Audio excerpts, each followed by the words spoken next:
Hello, everyone. Welcome to what is going to be a very awkward uh, introduction to my Philodendron collection. My name is Eric, and I am pretty new to the hobby.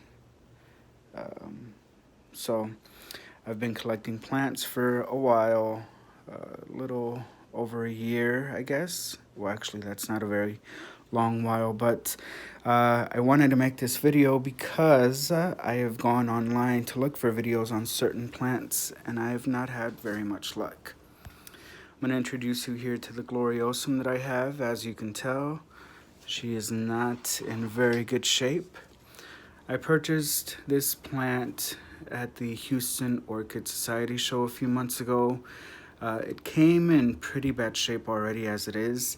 It's coming from Ecuador, so uh, they had limited selection on what Gloriosum plant I could purchase.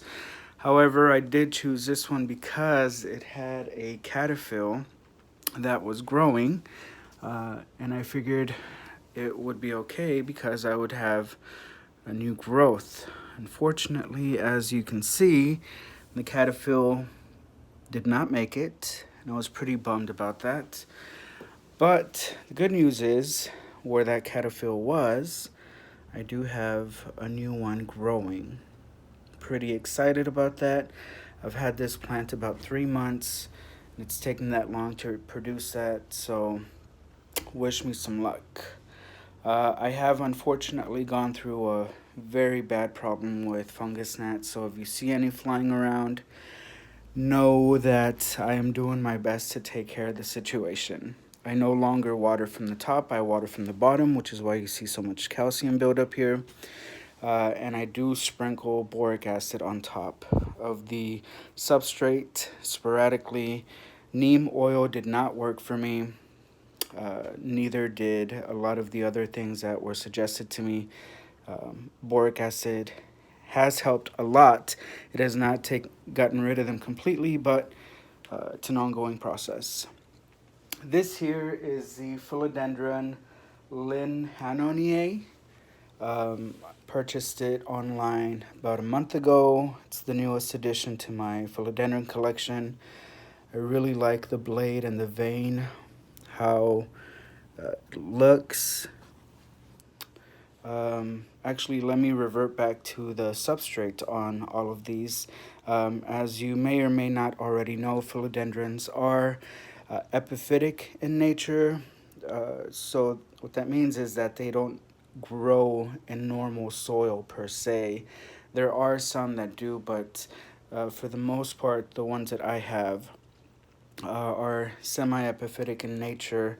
And what that means is that they don't want to be in just compacted soil. They want some loose substrate to allow the roots to grow. My mix consists of coconut husk, charcoal, and in the soil itself, I have perlite mixed in with the soil. So, not to say they don't want any soil at all, but it's not only that what they want. So yes, this is the Philodendron Lynnhannonieae. I think that's how you say it. I really like it. It reminds me of or like ruffles. You know what I mean? Moving on, we have this. I purchased this with the name of Philodendron Mamei. Uh, don't know if it was mislabeled because, to be honest, it doesn't really look like the Mameis that I've seen online. This may be just a generic form. It looks a lot like the Lynnhannonieae, but the veins have very clear defined lines, whereas the Lynnhannonieae has the ruffles in the veins.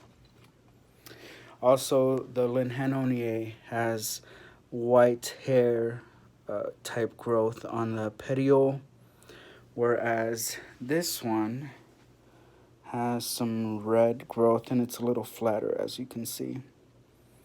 It's flat and not round like the Lynnhannonieae. I do have a new leaf coming in on this one, so that's pretty exciting. It's unfurling, so don't want to touch it too much. Moving on, I have the Philodendron Verrucosum. Again, all that white stuff is boric acid I've been using, so my apologies. This is the original leaf that came with it. It had two others that unfortunately have had to come off. They dried off and I got rid of them. This one's still doing pretty well. It's in pretty good shape.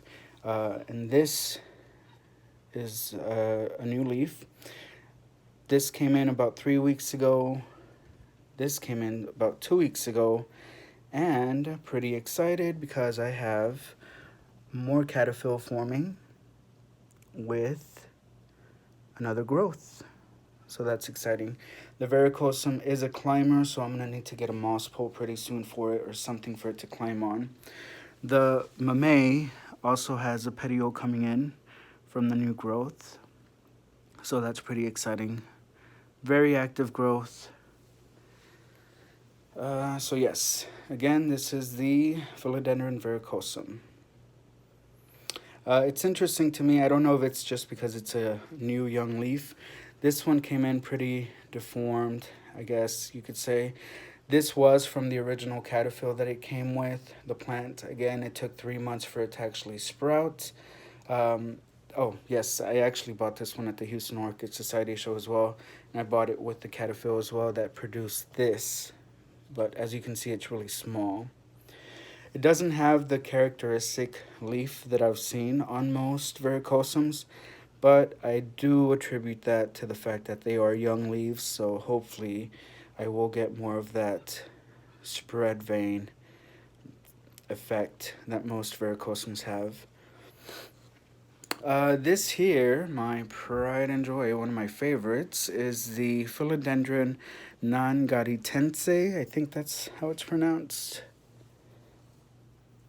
That's the tag there. Pretty excited. Also, it came with 2 leaves. I just cut the other original leaf yesterday because of some, it was dying off. But I think it's because of this. This is a brand new leaf that has just opened up. I love the color on it. It will go to a solid green color soon. I really like the long petiole that this has, and even cooler is the hair growth on it. Even more exciting, this is also producing another cataphyll. Can you see it? Yes, you can. Let me see. No, the other angle was better. You can see there I did cut off the older leaf, and here we have the actual, there you go, the other cataphyll growing in. Miscellaneous plants. We all have videos readily available for most of these.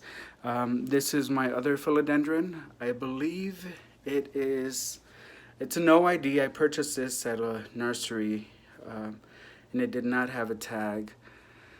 I have some browning here, unfortunately, but let me take a step back. It's also a philodendron. This is an anthurium. It's the only variegated philodendron that I have, and it also has a cataphyll with some new growth. So yeah, like I said, I wanted to make this video because I don't normally see any videos at all about the Nangaritense, and I wanted to show off this new growth. Look at how transparent that is, non-opaque. Wow. It is solidifying. It is getting darker every day, so that's exciting. Also, the Verrucosum, I wanted to show off how unique the leaf growth has come in. I really do want to say it has a lot to do with the fact that it was inhibited when I first purchased it. And then this Mamei, I wanted to kind of see if anyone maybe had any idea on what ID it really is, because the more I look online, the less it looks like an actual Mamei that everyone tags. So, and then this one, really like this one. The leaves are all pretty small. I live in Houston, which has pretty humid, air. So I don't currently have a humidifier, but maybe it's something I should consider. Really looking forward to the new growth on this Gloriosum, because these leaves, although they haven't faded any more than what they were already, they never perked back up. So we'll see how that goes. Yeah, if you guys enjoyed this, let me know.